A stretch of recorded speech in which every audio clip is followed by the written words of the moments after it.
to another episode of Equalizer. My name is William Acosta. In this episode, we are honored to be joined by retired Colonel Gabi Siboni, a leading figure in Israel national security and intelligence. Colonel Siboni began his remarkable career in the Israel Defense Forces, serving in the Light Golan Brigade.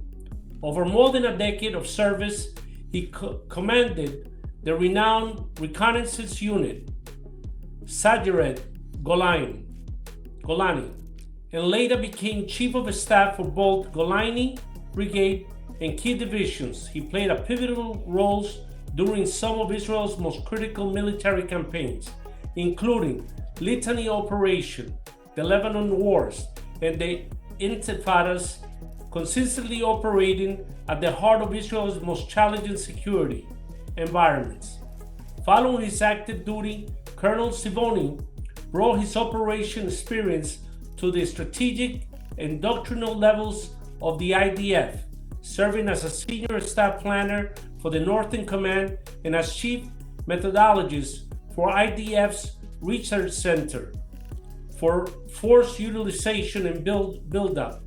In this capacity, he has been instrumental in developing framework for integrated combat, cyber defense, cognitive warfare, and modern force deployment. Beyond the military, Mr. Gabi Siboni has become a central voice in changing Israel's approach to security and technology. He leads the military and strategic affairs and cybersecurity programs at the Institute for National Security Studies in Tel Aviv, directs influential academic journal, and is a trusted advisor to both governmental and private sector bodies on issues ranging from counterterrorism and cybersecurity. In this episode, we dive into Colonel Siboni's unique insights on intelligent operations and the evolving threat landscape posed by terrorist organizations in the Middle East. His rare blend of frontline command experience and strategic thought makes for a compelling discussion about the intersection of military innovation, state security, and the future of counterterrorism. Welcome to this episode of Equalizer. Today with us is retired Colonel Gabi Siboni. Welcome, Colonel Siboni. Thank you for joining us at this space in Equalizer. Thank you so much, William. I'm on reserve duty. I'm not yet retired. Okay, you're still active. I'm sorry. Yeah, it's a reserve active, yes. Tell us a little bit about who Colonel Gabi Siboni is. I know that you had such an amazing and long career. This is always a problem for me to speak about myself, so this is very difficult. No problem. I'm just, well, let's the audience maybe understand through the conversation, or I don't know. It's difficult for me to speak about what I do, what I did, blah, blah, all this. Hey, where did you start your career? I started, in the IDF in the age of 18. I'm now 68, so it's 50 years ago. It's been quite a while. In 1975 in the Golani Brigade. I was a fighter in the Golani Brigade, then I was a commander in the Golani Brigade. So throughout I was the commander of the special unit of the Golani Brigade reconnaissance unit. And then I retired and continued my service as on reserve. I was the chief of staff of Golani and then a chief of staff of division. And then in the planning branch in the Northern Command, and now I'm in the operational branch of the IDF in the headquarters. How do you define the core responsibilities of intelligence agencies operating in the Middle East today? Again, please, would you focus your question so I can answer, please? How would you define the core responsibilities of intelligence agencies operating in the Middle East today? Well, if you talk about the Israeli intelligence, then I can tell you that, broadly speaking, we have the the IDF military intelligence, which is with some, there is some of my criticism on that, but they deal, of course, with military intelligence, but also with some, political intelligence of external to Israel, outside of Israel, and anti-terror intelligence. So this is the IDF intelligence branch. We have, of course, the internal security service, which is the Shabak, in charge of the internal security. We have the Mossad, who is in charge of external intelligence, of course, and we have other units, but those are the three main units. And of course, we deal with intelligence of of our enemies around the Middle East. It's the Egyptian intelligence, of course. We have an agreement, but we have problems with Egypt now. So it's we have Syria, we have Lebanon. Lebanon, you have Hezbollah, and of course Iran, and a variety of intelligence organizations around us, of our enemies. In your experience, what distinguishes Israel intelligence methodologies from the other countries? Well, looking at the 7th of October, we managed to raise a very big question about the Israeli intelligence. However, I think that we did not lack intelligence, but we lacked the ability to interpret this intelligence properly. We have the main methodology. We have, it's common practice all over. You have human intelligence, which we failed to have in Gaza before the war.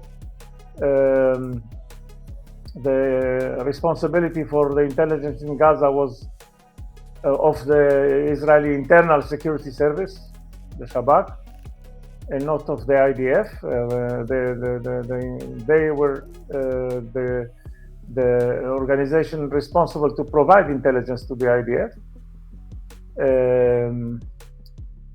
We have other, intelligence capabilities, technological intelligence, of course, signal intelligence, 8200.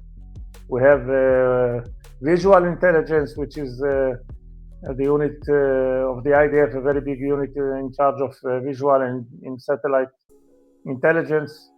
And of course, as I mentioned, the human intelligence, which is after the war is much more developed now.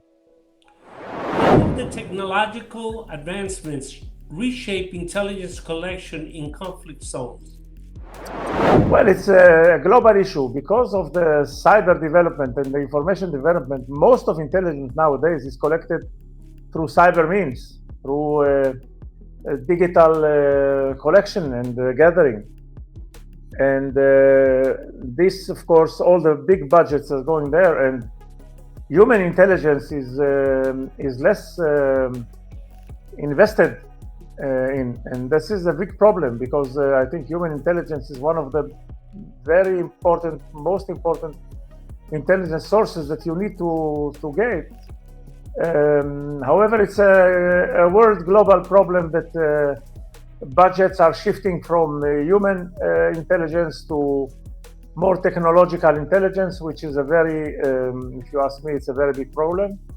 And we need to find the right balance. I think we lost the balance before the war.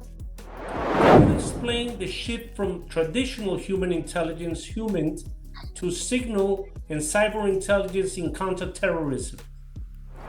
Of course, nowadays you understand that all communication, probably most communication is done on the cyber domain. And we have some, electromagnetic also communication, but this is like the beeper incident with Hezbollah the beeper attack on Hezbollah.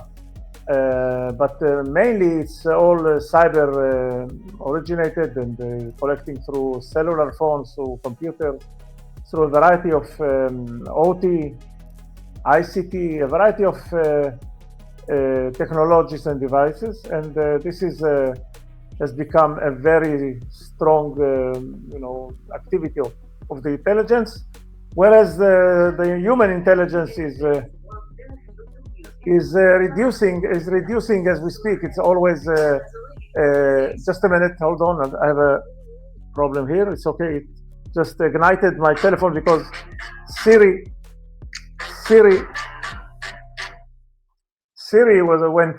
went off by itself.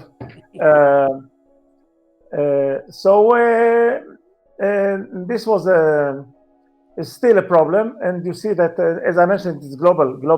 It's a global issue with intelligence, that we lack the methodologies and capabilities with human intelligence, and budgets are going to technology. This is a very big problem. On the other hand, technology, most of intelligence is shifted by people on their devices and platforms, and you are managed to collect a lot of information. It's very addictive. You are an intelligence person, you know that collecting information and gathering intelligence where you succeed from in the cyber domain, it's addictive, and people get addicted to getting this kind of intelligence. So this is one of the problems that we face, not only we in Israel, but all intelligence agencies face. What are the main organizational challenges when coordinating between military and civilian intelligence agencies? You know that when you say civilian, you mean non-military, because Israel, right. Yeah, but Israel, let's say internal security service, it's a civilian organization only because they don't wear uniform. Okay, it's not military, and also the Mossad is the same issue. As I mentioned, there are some other intelligence, minor intelligence agencies, but the military is in Israel. It's very strong, very big with the investment that they have, and they are dominating the intelligence gathering. You know that also when you speak about civilian intelligence, you know that the big civilian companies collect intelligence all the time on us. Google, Facebook, Apple, all these guys, they collect intelligence, and sometimes they have amazing sources of intelligence to use with, let's say, their business activities. And I don't know if some organizations manage to get this kind of intelligence as well, which support them. And anyway, with the cyber issue, you will see that nowadays military intelligence capabilities are not top-notch, and you will see that the big companies also have intelligence capabilities for their own use. Yes, and they are using it because they have the platform, the cloud, the platforms, the devices. They have access to everything. Yeah. How can intelligence agencies balance operational secrecy with interagency cooperation? I know it is very hard because Israel is set around a den of snakes. It's like you have to protect most of your secrets because your enemy lives inside and outside your borders. Absolutely. First of all, you should know that Israel is a small country, and we don't have too many people in Israel, not enough, and so that creates a very intimate situation between the various agencies. So you'll see that interagency information sharing is happening all the time. It is vital, and it is happening all the time. And we have mechanism for interagency sharing of intelligence, and to overcome the secrecy and overcome the violation of authority of reading and all this kind of this kind of secret allowance and clearance. We are trying to find we try to fight it, and also inside the IDF there are problems of intelligence sharing between IDF agencies, IDF intelligence, and other units of the IDF, which are consumers of this energy, of this intelligence. So it's an issue in Israel, less it's still a problem, but it's less of a problem that I can imagine, for example, in the US, where you have giant organizations, different organizations that protect their own sources and intelligence, and you'll find very difficult interagency collaboration of information. And this was, I think, in the United States why the DAI, I think, was established after 9/11, and DAI or DIA, I don't know the right acronym for the DIA, Defense Intelligence. DIA, Department of Intelligence, so in Israel, I think we are managing the situation in a very efficient way, because we are a small country and we can react, and people know each other. Normally, they know each other. They have mutual history. Most of them served in the IDF, so you'll see that it also supports the information sharing between agencies. In your opinion, what are the primary characteristics of effective intelligence leadership? Well, again, I go to 7th of October. The main issue is to understand that you don't know, and to be modest in your understanding, and to allow different views in your own organization, which is very difficult to do. You'll find that most intelligence commanders, they say that we are cherishing pluralism and we'd like to have different views.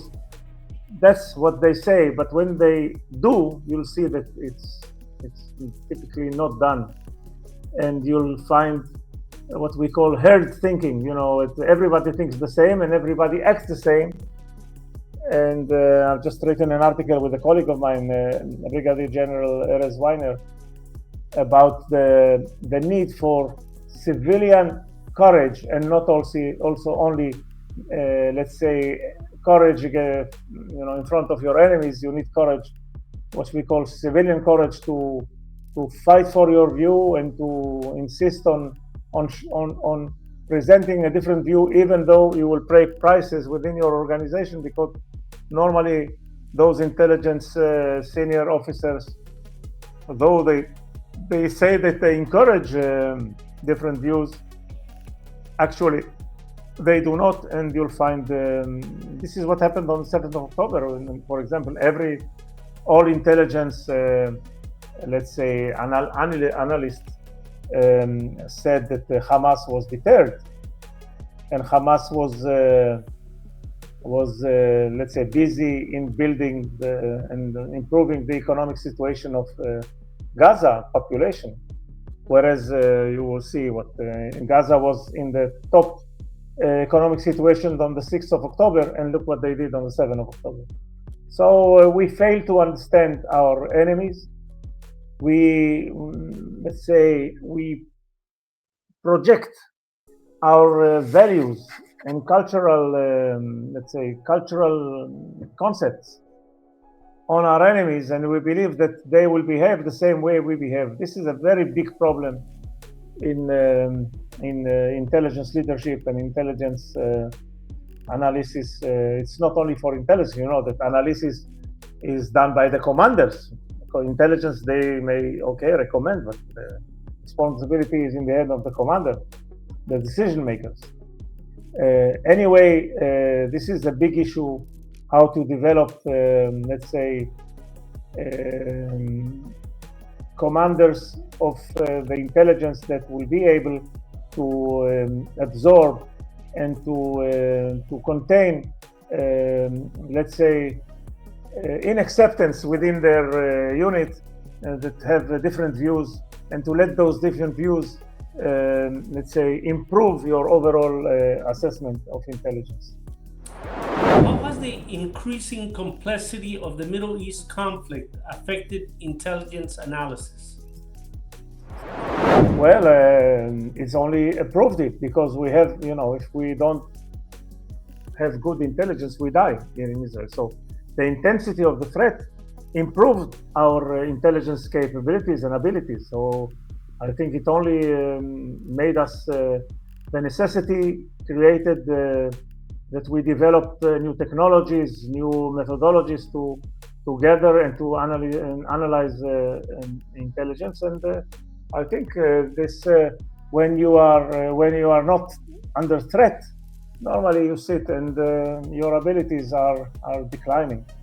And where you have a threat, an existence threat, then you will find you will go always on the edge to find your top-notch capabilities. How did Israel adapt its intelligence operations in response to evolving threats by Hezbollah and ISIS? There are two different threats. Hezbollah is just on our border, and it was a big issue for us, and it is still a big issue for us. So we had to, let's say, gain very intimate and deep intelligence penetration into Hezbollah, which we did. This was demonstrated during the deeper operation and during the elimination of the Hezbollah leadership, including Nasrallah. Whereas for ISIS, it was a different problem and a different threat for Israel, because ISIS was involved mainly in areas like Iraq and Syria, and also Sinai, trying to fight other Muslims. Okay, they were Sunni fighting other maybe Shiites and a variety of other Muslims, and it was less of a threat. It was a threat, but less of a threat to Israel than Hezbollah. So our investment was mainly focused on Hezbollah, and there was some portion that was put for ISIS, mainly in the Sinai, let's say, caliphate of ISIS, where we were asked by Egyptians to support their operational activity against ISIS in Sinai at the time. I think it has been a mistake by governments around the world to give political recognition to terrorist organizations and allow them to become part of their own governments, therefore legalizing their activities under the cover of governance. And in fact, most of the money that comes into those parties is used for terrorist activity around the world. And I give you this example because it's happening in Colombia with the FARC, with the ELN. It's happening in Syria as we speak. Right. It's happening in Syria, where Julani is a jihadist and he's getting recognition. He was in the UN and he's getting recognition without any justification. It's a jihadi leader who is leading jihadi gangs, where they tried and managed to massacre some of the Druze in Sweda area, and also some of the Alawites in the shores of Lebanon, the shores of Syria, on the Middle Mediterranean. And it's this is something that for me it looks very weird that political leaders of the West, for example, Donald Trump and other European leaders, fail to see what we see. They are trying to force an agreement with Julani, trying to think that they can take this fox or lion, put him in a cage, and they sit on historical conflicts with their own, the jihadists against other Muslims, their brother, and also against Israel, against the West. So trying to understand, to think that they can put some bandage, quickly, and they will change. I'm sorry to say they will not change, and we will see. We will pay. All of us will pay prices because of this kind of conduct. Smaller, decentralized terrorist cells harder to infiltrate the larger hierarchical organization? Well, there are terrorist cells all over, of course, in Israel as well, manipulated by Iran. And used to be manipulated by Hamas, and also maybe now as well some external Hamas operators are trying to push for those cells inside Judea and Samaria, inside Israel, and also from Lebanon and Iranian, as I mentioned, it is also happening. This requires a lot of investment of money and trying to smuggle weaponry into Israel. When I'm talking about Israel, maybe it happens in other places in the world. Anyway, I think that you will find also sleeping terrorist cells in Europe by numbers, and once they decide to use them, they will just operate them, and you will see that. Of course, this is a continuous struggle to find intelligence on those cells and those operatives of sometimes jihadi operators, sometimes Iranian operators, sometimes a variety of motivations are there, and it happens all the time. And I think it is there all the time, and this is a big effort by the counterintelligence, both in Israel and also the intelligence, to try to foil their activity outside of Israel or in Europe against Europeans or Jews in Europe. Colonel, there's been a situation in the island of Margarita in Venezuela, off the coast of Venezuela, where is a safe haven for a lot of terrorist people that are wanted by Israeli authorities and other authorities around the world, where they're almost getting a carte blanche to operate, to deal with the Cartel de los Soles in cocaine, heroin, weapons, and all types of trade, to send that money back to continue their terrorist operation against Israel. First of all, I'm familiar with Venezuela for many years because I was there many times during the starting of the millennium. I had a very big I was the managing director of a company that actually did the water supply control system of the city of Venezuela. It was only when Chavez began and you saw the shift as he became anti-Israel, anti-West, and in the end you will see what you see now. It's in Margarita and other places in Venezuela which are becoming a safe haven for terrorists. Now, Hezbollah, and also the Revolutionary Guard of Iran, and also organization in North Korea, they use this Latin America as a platform for drug smuggling and for laundering money and shifting the money back to their terror use.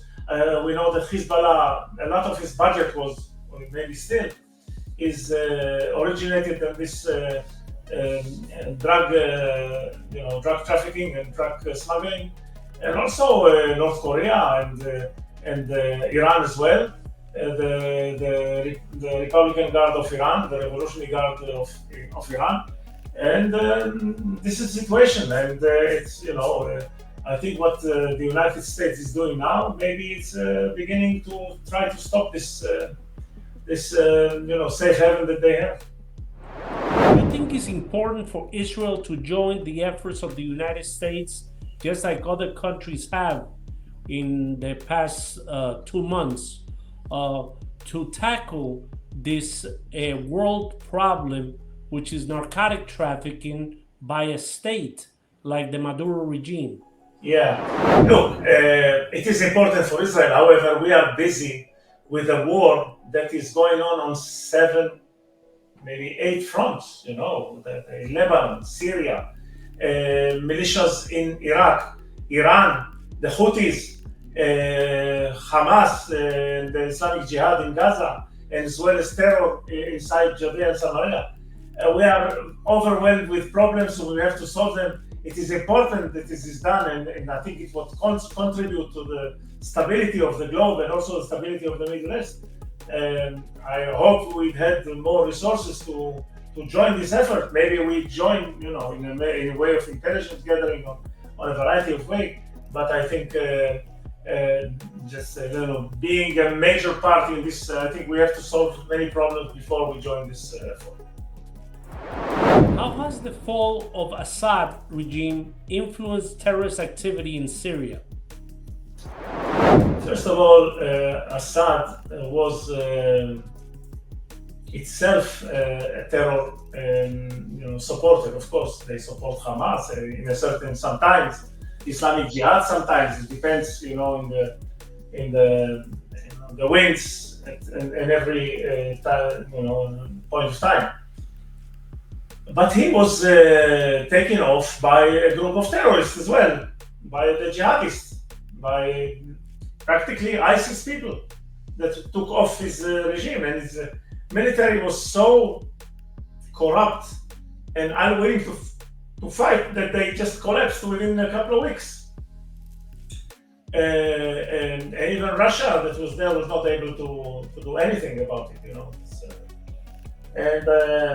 I think what we have now is terror organizations, as we spoke just a few moments ago, that have an umbrella of, let's say, a recognized state of Syria. Giuliani controls barely the area of Damascus, and which the Western countries are just running for trying to let's say, to discipline him, to think that they can change him, to do it, to become, I don't know what. And I think in Syria is still, was and is still a safe haven for terrorists and for jihadi terrorists now. And this is a big problem both for Israel and for other, states. Turkey is also involved in trying to, everybody's trying to take a cut of the share. Saudi Arabia is involved. But I fail to see how they change this jihadi atmosphere that existed for hundreds of years in just a glimpse of months and a few years. It will be very difficult, and for me it's not promising anyway. In what ways can blockchain or financial technology be used to disrupt terrorist finances around the world? Very difficult, because terror organizations are using blockchain currencies, cryptocurrencies, and to find ways to use this, to use their money without being traced. I think governments are trying to find ways now to penetrate those activities and to try to find ways to foil those money. It's always about the money. It always follow the money, and you will get to where you want, and stop the money if you want to stop the terror activities. I think that governments are trying to do so. It's very challenging, but I think maybe we'll find a way in the future. Has Israel's investment in cyber defense influenced regional military innovation? Of course, Israel is considered to be a power, maybe sometimes a super cyber power, where we have a lot of cyber companies, a lot of cyber technologies are invested here. We have, many cyber experts that are retiring from the IDF, and they are well trained, well educated, and they use their talents to develop cyber solutions, cyber defense solutions are okay, but also they develop cyber offensive solutions. And we saw, the company NSA was very active, and I think that it's affected a lot of the Israeli economy, and it pushes the Israeli economy to be very strong. And we are very strong economically. You'll see that in the result, even though we are in a war that continues for the second year now, almost 2 years, and we managed to support our military activity, and this is remarkable. How can language and cultural proficiency improve within the intelligence units? This is a big problem. because I always say, look, what we do is we try to predict what our enemies think and what they will do by that I mentioned. We project on them our cultural, let's say, values. We think they are interested in something that you say, okay, if we were there, we will be interested in that. I always tell the intelligence senior officers, look, you spend a lot of money and you waste money and you provide very bad intelligence by trying to evaluate what do our enemies think. Only focus on what they do and what they say or write, of course.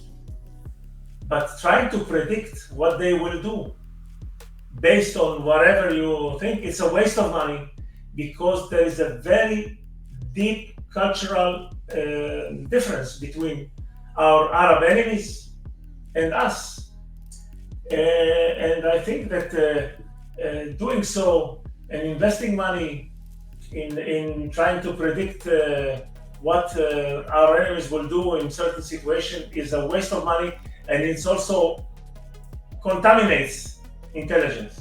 So I always recommend stop predicting what they will do, just follow their capabilities, follow what they say, and believe what they say, because we always interpret what they say and say, no, they don't mean it. They only said it for their own audiences. No, just, follow what they say, follow what they do and write and communicate, and do not predict what they will do. We predicted that Sinwar will not go to a war, and he did. We predicted that Anwar Sadat in Yom Kippur War will not go to war because he did not have aerial superiority, and he went to war without aerial superiority. This is something that we fail again and again, and I hope we will learn lesson, but I'm not very optimistic about the lesson. We still invest money in this kind of environment, and it is, in my view, it's a waste of money. Do tribal networks in Iraq and Syria offer intelligence opportunities or additional complexities? Of course, when you have tribal, let's say, networks, when you have tribal conflicts, this is always a surface to find sources and to find intelligence. And hopefully our intelligence, our politics are using this kind of conflicts and activities of tribal tribes in Syria and Iraq and all of our enemy in Lebanon, to use them for our own benefit. What challenges hinder intelligence sharing with Arab neighbors? When you say Arab names or Arab organizations? No, Arab neighbors, other countries. Well, during as I mentioned, during the ISIS activity in Sinai, we shared information with Egypt. We shared information with Jordan, trying to protect the king from his own people. We share information where it is becoming our interest. Of course, we will not share information where it's not our interest, but we share a lot of information. Israel, as you know, has one of the top intelligence organizations globally. What roles do military liaisons play in the multinational operations? I did not understand the question. Could you repeat, please? Yeah, what roles does military liaisons play in multinational operations? Of course, we have look at what happened with the U.S. military and the IDF in Iran, and I think we have very close relations with the Central Command of the U.S. military, and hopefully we have this kind of intimate relations with other militaries in the UK, maybe, I don't know. France is now becoming a problem, but I don't know. We used to have this kind of relation with Turkey in the past, but not anymore. We are trying also with our neighbors, with IDF and the Egyptian military and IDF and the Jordanian military. And now we are trying to see whether we can also support the Lebanese military to disassemble Hezbollah from their own weapons. So this is, there is value for this kind of cooperation. How are lessons from coalition operations in Iraq and Afghanistan being applied today? Well, we all read Desert Storm book for the first Iraqi campaign, and there are a lot to learn, and we learn all the time from, we should learn, and we learn all the time from the activities and all the conflicts. Also, Russia-Ukraine conflict is a great opportunity to learn trends and find ways to, to learn also not only the kinetic environment, but also the non-kinetic environment for influence operations and cognitive operations. I think this is also a good platform to learn. We try to learn from all activities and all conflicts to become better all the time. How did commanding the Golani Brigade Reconnaissance Unit influence your intelligence perspective in today's environment? Golani is a very special unit, and you learn to, follow the actions of your enemy and not be fooled by whatever they say or trying to fool you.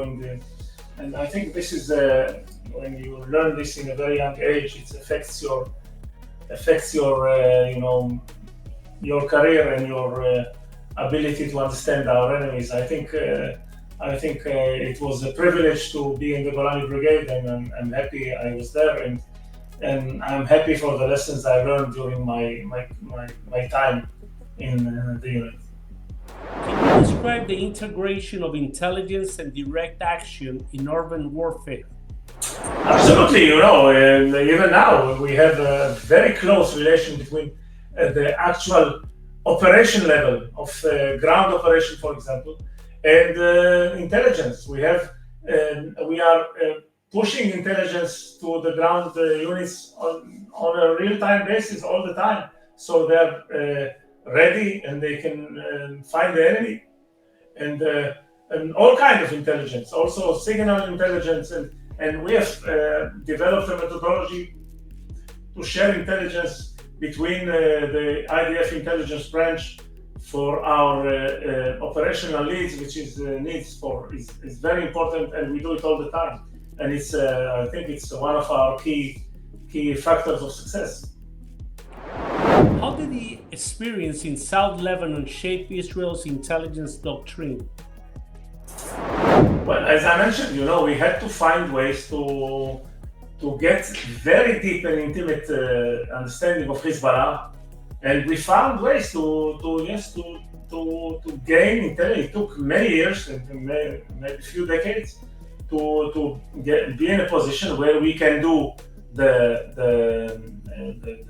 Piper operation, where we know where Hezbollah and his senior officers are sitting, what time, in a certain bunker, and we bombed this bunker. We did the same for the Radwan commandership, which Radwan is one of the top Hezbollah units, and we did it a few times. And also we managed to foil and to kill the successor of Hezbollah very few weeks after he took over Hezbollah. So the ability of the intelligence that we had was enormous. And I think as we speak, we build new capabilities and we build new penetration into Hezbollah, and to find new ways that if something happens with Hezbollah, we will be able to demonstrate once again our capabilities based on very deep intelligence. How are irregular warfare lessons integrated into the mainstream military curriculum? Well, I believe that, it's like basic. When you study engineering, you need to study basic, mathematics, biology, chemistry, electricity, physics. These are the basics. and also regular military activity is the basic for any doctrine that you need to develop for urban warfare or for any kind of warfare. And this is very important to have to know the basics, and from there you develop your capability to a variety of needs. And I think it's very important. Same way you cannot be a good mechanical engineer or electrical engineer if you do not have those basics that I mentioned. You need them. From them you develop to your profession. The same applies in military. How important is public trust for success in state security programs?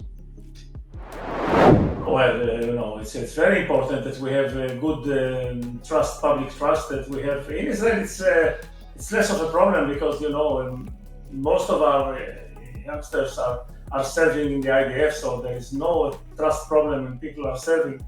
And there is trust issues with the supreme commanders now that during the last war, with the supreme commanders that we think that went a little bit to become less of military let's say less of military commanders and more of political commanders, political actors.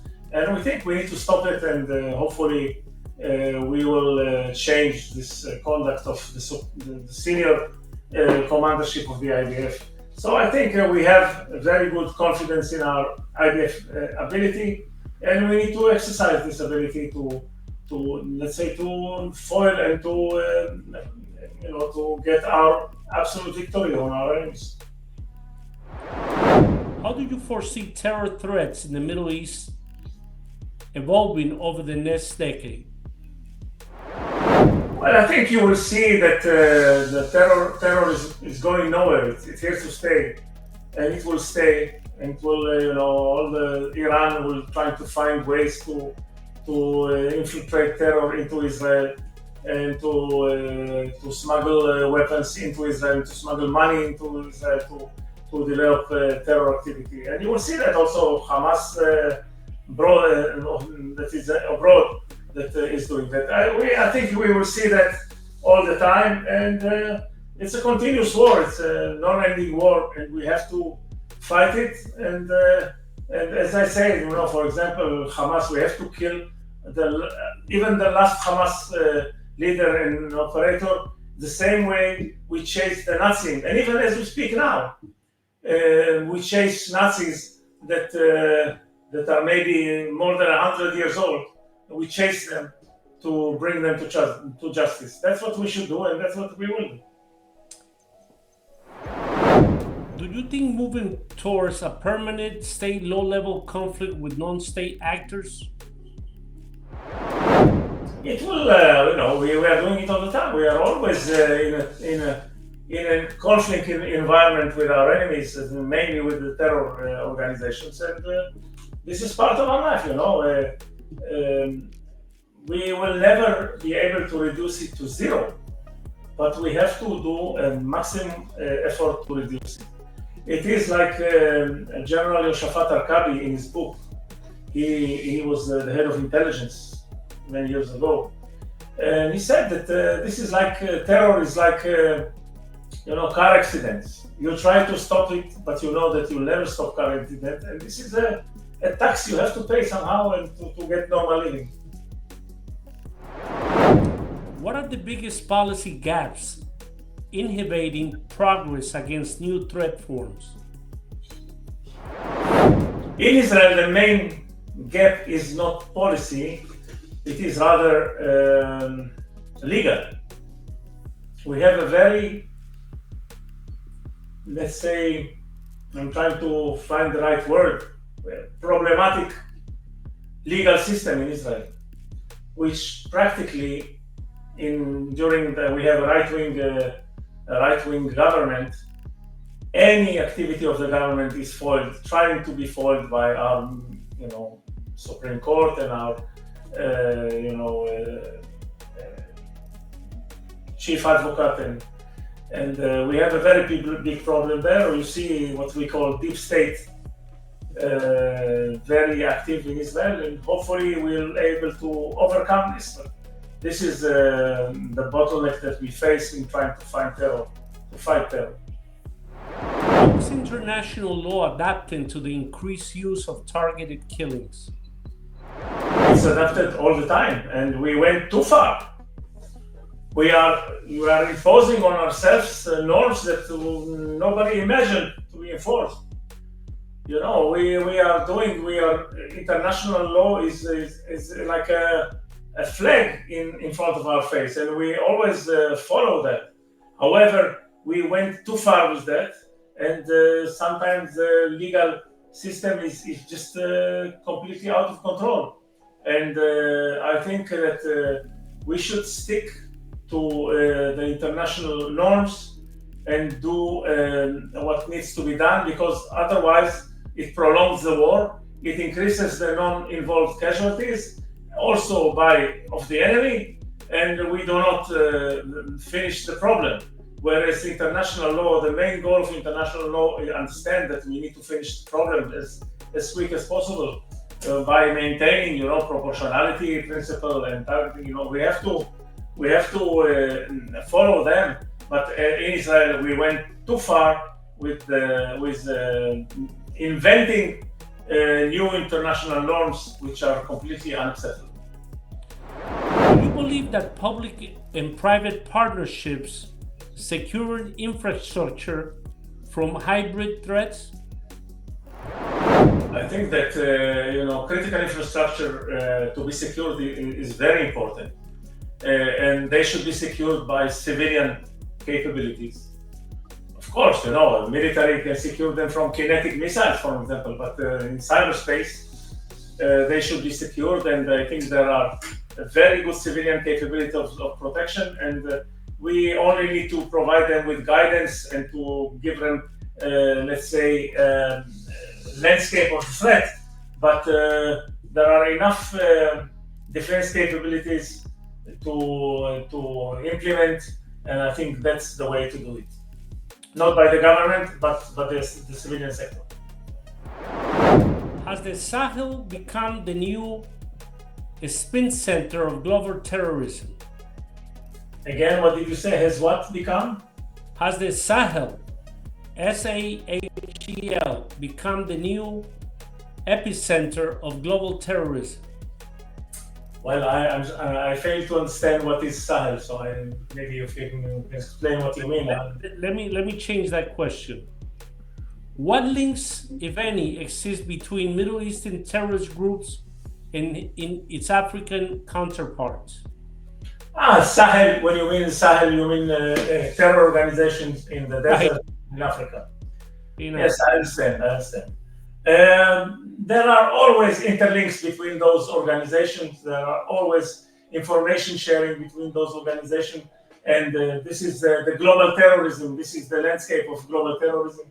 It's a challenge, and we are trying to overcome this challenge as well. Look what happens with the Houthis that are attacking Israel also from 2,000 kilometers away with missiles and drones, and also stopping the commercial movement in the Gulf between Iraq and Africa. There is an interlink, sharing of information, and this is the challenge that exists not only in terror organizations in Africa, but also other terror organizations globally. I think you will find that terror organizations share information in a very efficient way, sometimes better than government share information. Can successful practices in counterinsurgency be adapted to maritime security? The principles are always the same. Intelligence, first of all, you need to have good intelligence. And when you have good intelligence, time to foil the attack, to defend your ability, to foil the attack, and sometimes to counter-attack, to foil those activities and to prevent future activities. Those principles do not change between any kind of terror, even if it's maritime terror or other terror activity. I think the principles should be the same, and they are the same. What advice would you give young officers who aspire to a career in intelligence in Israel? due to, reason I'm asking this. One advice. Yeah. Be modest to understand that you don't know, and be willing to say, I don't know. I really don't know. And don't, let's say, inject your values to your enemies. Do you think that sometimes trying to think that your enemy is not a worthy opponent causes tragedies? If you do not respect your enemy, you have a big problem. You have to respect the enemy.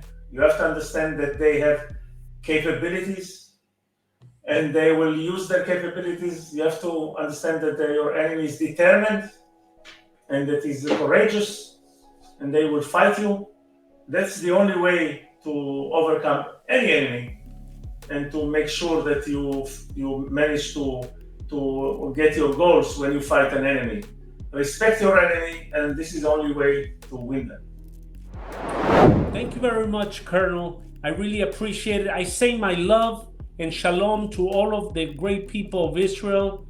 And I hope that Israel comes up on top on these issues. And thank you for being with us today. It's really appreciated. I know we will achieve what you said. I don't hope, I know that we will do it. And now I send you my regards and another invitation later on for a different type of Anytime, William. I'm here for you, anytime. Thank you very much, Colonel. You have a blessed evening. Bye-bye. Bye-bye. This concludes this episode of Equalizer. We want to extend our heartfelt thanks to Colonel Siboni for his time, theft, and candor, as well as to the viewers. A special gratitude goes to our production team, whose behind-the-scene dedication makes every episode possible. If you enjoyed this episode, please take a moment to give us a like and subscribe to our channel and share the links with your family and friends. Your support helps us bring important voices and critical conversation to ever wider audience and keeps the Equalizer community strong. Until next time, stay motivated, stay informed, stay connected. God bless you all.